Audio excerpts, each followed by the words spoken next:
अरे मैम साहब, आपका ये रुमाल ना नीचे गिर गया था। गांव के देहाती गवार, तेरी हिम्मत कैसे हुई मेरे रुमाल को टच करने की? तू जानता भी है ये कितना महंगा रुमाल है, बहुत बड़े मॉल से लेकर आई थी मैं इसको। अरे मैम साहब, मैं तो आपका रुमाल उठाकर दे रहा था आपको। इस रुमाल की कीमत ना तेरी औकात से कई गुना ज्यादा है। अरे मैम साहब, आपका बहुत हो चुका है, इसमें मेरी कोई गलती नहीं है।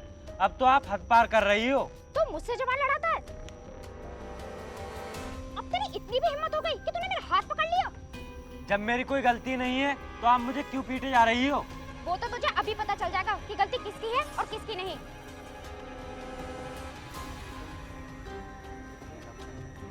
हेलो वरुण, कहाँ पर हो तुम? जल्दी से आ जाओ।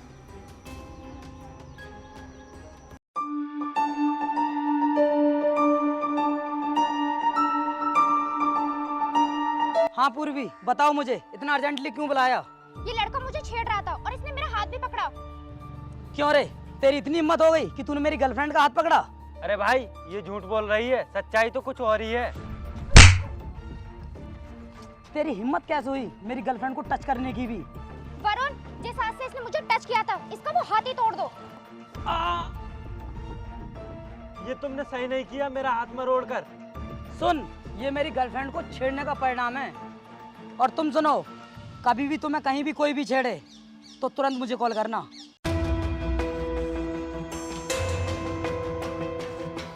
चलो, मैं तुम्हें इंटरव्यू ऑफिस पर छोड़ देता हूँ।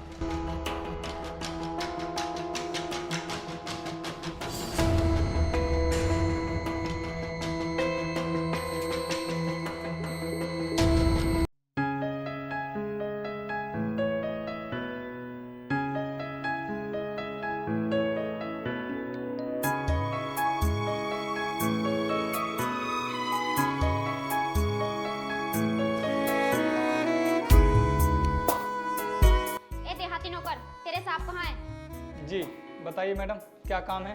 सुन, मैं नौकरों से बात करने में कोई इंटरेस्ट नहीं रखती हूँ, मैं सिर्फ उन्हें ऑर्डर देती हूँ। मैडम आप मुझे मत समझाओ, आप सिर्फ इतना बताओ कि आपको काम क्या है। तेरे जैसे देहाती कुल्लड़ से बात करके मैं अपनी बेइज्जती नहीं करवाना चाहती। मुझे लगता है आप मुझे पहचान नहीं पा रही हो। क्या करना है तुझे पहचान के? तू कहीं का मंत्री है क्या? देखो मैडम। चुप, एकदम चुप। तुझसे जितना पूछा है उतना बता, तेरे साहब कहाँ हैं? क्योंकि आज मेरा इंटरव्यू है। सुनो मैडम, आपका इंटरव्यू ना 5 दिन के बाद होगा। तू कौन होता है बताने वाला? मैं खुद सर से बात करूंगी। जब मैंने आपसे बोल दिया कि आपका इंटरव्यू 5 दिन के बाद होगा तो मतलब 5 दिन के बाद ही होगा। अभी आप जाइए यहाँ से। अच्छा चल ठीक है, जाती हूँ। ये पकड़ 10 रुपए, कुछ खा लेना।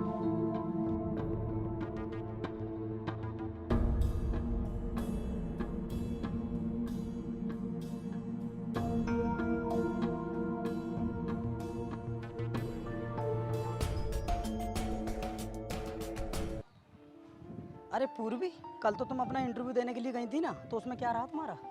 यार, कंपनी का ओनर जो इंटरव्यू लेता है वो तो मिला ही नहीं, उसका नौकर मिला था और उसे तो मेरा देखकर ही मूड खराब हो गया। क्यों, क्या किया उसने तुम्हारे साथ? कोई बदतमीजी तो नहीं की? अरे नहीं, वो थोड़ा गवार टाइप का था, मुझे तो उससे बात करने में भी शर्म आ रही थी। अच्छा, उसने तुम्हारे साथ कोई ऐसी वैसी हरकत की हो तो मुझे बता देना, उसके हाथ पैर तोड़ दूंगा मैं। अरे नहीं यार, अभी ये सब करने की कोई जरूरत नहीं है। और तुम तो एकदम से उतावले हो जाते हो किसी को भी मारने के लिए।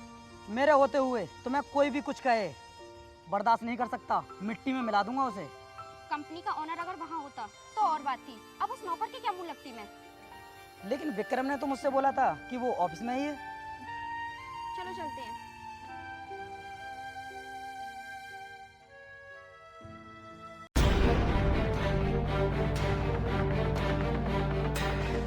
अच्छा सुनो, मैं तुमसे भी 5 मिनट में बात करती हूँ, ठीक है? क्यों बेखबर? तेरा मालिक घर पर नहीं है तो तू गाड़ी का फायदा उठा रहा है। क्या मतलब? और तुम कहना क्या चाहती हो? मतलब भी समझाना पड़ेगा तुझे। मालिक की गाड़ी लेकर घूम रहा है, और घूमे क्यों नहीं, ऐसी गाड़ी में तो कभी बैठा भी तो नहीं होगा। देखो मैडम, तुम जानती नहीं हो, ये गाड़ी ना मेरी ही है। झूठ बोल रहा है तू, तेरी औकात तो मुझे अच्छी तरीके से पता है। तेरे पास ये गाड़ी कहाँ से आई? मैडम, अगर मैं इतनी देर से चुप हूँ तो इसका मतलब ये नहीं है कि तुम मुझ पर हाथ उठाओगी। वो तो तुम एक लड़की हो, अगर तुम्हारी जगह पर कोई लड़का होता ना तो 2 थप्पड़ लगाकर उसका मुंह टेढ़ा कर देता मैं। तू मेरा मुंह टेढ़ा करेगा? तू जानता नहीं है कि मैं एक लड़की हूँ और मैं कुछ भी कर सकती हूँ। तू ना ऑफिस में भी मेरे साथ बहुत घटिया हरकत की थी और यहाँ पर भी कर रही है। और अगर आगे से ऐसी हरकत की ना तो समझ लेना। अच्छा तो तू मुझे धमकी दे रहा है? 2 मिनट रुक, मैं ये तेरी सारी अकड़ निकलवाती हूँ अभी। हेलो वरुण, तुम जल्दी से आ जाओ। ओके। सुनो, तुमसे बात करने का ना मेरे पास टाइम नहीं है, मेरा ड्राइवर आ गया है, मैं चलता हूँ। अबे ओ देहाती, कहाँ जा रहा है? डर गया क्या? सुनो मैडम, पहली बात तो ये है कि मैं किसी से डरता नहीं हूँ, और दूसरी बात ये है कि मैं इन फालतू के झंझटों में पड़ता नहीं हूँ, इसलिए जा रहा हूँ। हाँ, नौकरों को वैसे भी बहुत काम होते हैं ना, झाड़ू पोंछा, मालिक के पैर दबाना, सेवा करनी, तो जाएगा ही। हाँ बेबी, बताओ मुझे कौन परेशान कर रहा था तुम्हें? क्यों बे, क्या बदतमीजी की है तूने मेरी गर्लफ्रेंड के साथ? ऐसा है भाई साहब, मैंने इनके साथ में कोई भी बदतमीजी नहीं की है, बल्कि बदतमीजी तो ये कर रही है मेरे साथ। देख, मैं अपनी गर्लफ्रेंड को अच्छे तरीके से जानता हूँ, ये किसी के साथ बदतमीजी नहीं कर सकती, तू ही इसे छेड़ रहा होगा। और वैसे मुझे ये बता, तू है कौन? बेबी, ये एक नौकर है और ये एक बहुत बड़ी कंपनी में झाड़ू पोंछे का काम करता है। चलो हम चलकर इसके मालिक से ही मिलते हैं। कितनी बार समझाऊं मैं तुमको कि मेरा कोई मालिक नहीं है, मैं खुद अपनी कंपनी का ओनर हूँ। ज्यादा ऊंची उड़ान भरने की कोशिश मत कर, कल तेरे मालिक से मिलकर ना तेरी हकीकत बताकर तुझे नौकरी से निकलवा दूंगा। हाँ बेबी, ठीक कहा, इससे जुआन लड़ाने से कोई फायदा नहीं है। कल हम इसकी कंपनी ही चलेंगे, यहाँ पर ये काम करता है। ठीक है, चलो अब निकलते हैं।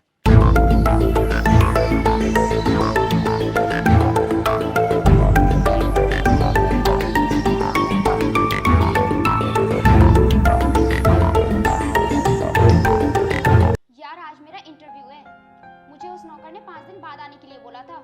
उस दिन सर नहीं थे। क्या कहा? सर नहीं थे? लेकिन सर तो 1 महीने से रेगुलर ऑफिस आ रहे हैं। लेकिन मुझे तो वहाँ पे एक देहाती गवार मिला था। यार उससे ना हमारा झगड़ा हो गया है, और एक दिन मैं उसकी औकात उसको दिखा कर ही रहूंगा। अरे यार, कहीं ऐसा ना हो जाए कि उस नौकर की वजह से तुम्हारे सिलेक्शन में कोई प्रॉब्लम आ जाए।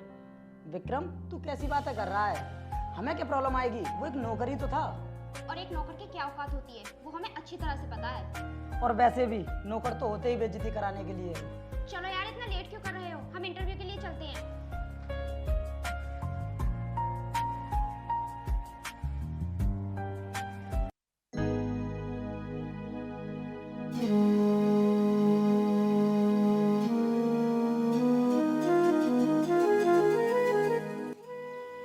अरे पूर्वी, क्या यही नौकर था वो?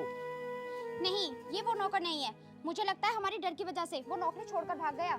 अरे ये तुम कैसी बातें कर रही हो? इस कंपनी के ओनर को मैं अच्छी तरह से जानता हूँ, ये उन्हीं का नौकर है। लेकिन विक्रम, जिससे हमारा पंगा हुआ था ये वो नहीं है। लेकिन सर के पास तो कोई दूसरा नौकर है नहीं, फिर तुम किसकी बात कर रहे हो? अरे क्या हुआ साहब, कुछ मुझे भी तो बताइए। तुम्हारे मालिक हैं यहाँ पर? हाँ, वो ऑफिस में ही बैठे हैं। चलो अब ऑफिस में चलते हैं, अभी पता चल जाएगा कि सच्चाई क्या है। यही है वो नौकर जिससे हमारा झगड़ा हुआ था। हाँ यार विक्रम, मैंने इसी को थप्पड़ मारा था, लेकिन ये सर की कुर्सी पर बैठकर क्या कर रहा है? तुम लोगों का दिमाग तो खराब नहीं हो गया है? तुम जानते भी हो ये कौन है? हाँ मैं जानती हूँ इसको, ये ऑफिस की साफ सफाई करता है। बहुत हो चुकी है तुम्हारी बकवास, मैं तुम्हें बहुत बर्दाश्त कर चुका हूँ, और तुम जानते भी हो किसके सामने खड़े हो। जानते हैं, अपने मालिक की कुर्सी पर बैठ के अपने आप को मालिक समझ रहा है। तेरी औकात भी है इस कुर्सी पर बैठने की? मुझे लगता है तुम्हारे बुरे दिन नजदीक आ गए हैं, यही तो इस कंपनी के मालिक हैं। क्या? लेकिन मैंने तो नहीं यहाँ की साफ सफाई करते हुए देखा था। घमंडी लड़की, मैंने तुझे कितनी बार समझाने की कोशिश की कि मैं ही इस कंपनी का ओनर हूँ, लेकिन तू बात समझने के लिए तैयार नहीं हुई। और मैं अपने ऑफिस की सफाई इसलिए कर रहा था क्योंकि मेरा नौकर रामू अपने गांव गया हुआ था, क्योंकि उसकी माँ की तबीयत बहुत ज्यादा खराब थी। और ये मेरा ऑफिस है, अपने ऑफिस को साफ सुथरा रखना मेरी जिम्मेदारी बनती है। सॉरी सर, हमें माफ कर दीजिए, हमसे गलती हो गई। और तू बार बार औकात की बात कर रही थी ना, तेरी औकात तो ना मेरी कंपनी के बाहर चौकीदारी करने की भी नहीं है। सॉरी सर, मैंने अनजाने में आपके साथ बहुत बुरा कर दिया और आप पर हाथ भी छोड़ दिया। प्लीज़ सर, आप मुझे माफ़ कर दीजिए, और मुझे नहीं पता था कि आप इतनी बड़ी कंपनी के मालिक हैं। अगर मैं चाहूँ तो तुम पर ऐसा केस लगवाऊंगा कि जिंदगी भर तुम्हारी जमानत भी नहीं हो पाएगी। तुम्हारे ऐसे लोगों के पास थोड़े बहुत पैसे क्या आते हैं, तुम अपने आप को अमीर समझने लगते हो, हवा में उड़ने लगते हो। Sorry sir. अमीर दौलत से नहीं, दिल से बनाया जाता है, और दिल में ना गरीब हो या अमीर, दोनों के लिए सम्मान होना चाहिए। गरीबों से नफरत करने वाला कभी अमीर नहीं बन सकता। सर मैं आपकी बात बहुत अच्छी तरीके से समझ रही हूँ। आज के बाद मैं ऐसा कभी नहीं करूँगी। और सर प्लीज़ मुझे ये नौकरी दे दीजिए, मैं बहुत तंगी से गुजर रही हूँ। तुम्हारी जैसी घमंडी लड़की को नौकरी देने का मतलब है अपना नुकसान करवाना, और मैंने तुम्हारा व्यवहार देख लिया है। तुम मेरी कंपनी में नौकरी करने के लायक नहीं हो। नहीं नहीं सर, ऐसा मत कीजिए, मेरे पास तो जाने का भी किराया नहीं है। तुम उसकी चिंता मत करो, उसका इंतजाम मैं कर दूंगा।